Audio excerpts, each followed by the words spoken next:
বর্তমান বাংলাদেশ তথা তৎকালীন পূর্ব পাকিস্তানের আওয়ামী লীগ পার্টির নেতা শেখ মুজিবুর রহমান একটি ঘোষণা করলেন।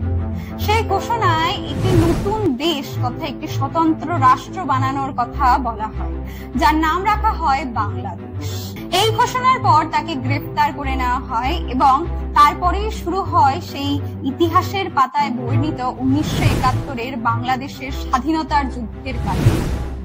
এই যুদ্ধে যদিও শেষ পর্যন্ত ভারতীয় সৈন্যবাহিনীর সহযোগিতায় বাংলাদেশের মুক্তিবাহিনী জয়লাভ করে, কিন্তু বর্তমানে বাংলাদেশে যে স্টুডেন্ট কোটা নিয়ে প্রোটেস্ট চলছে, সেখানে 1971-এর স্বাধীনতা সংগ্রামের যুদ্ধের কাহিনী কেন টেনে আনা হচ্ছে?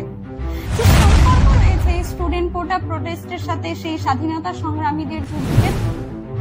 বাংলাদেশের পরিস্থিতি এখন কেমন, আর কি কারণে এই স্টুডেন্ট এত তীব্র প্রোটেস্ট করছে?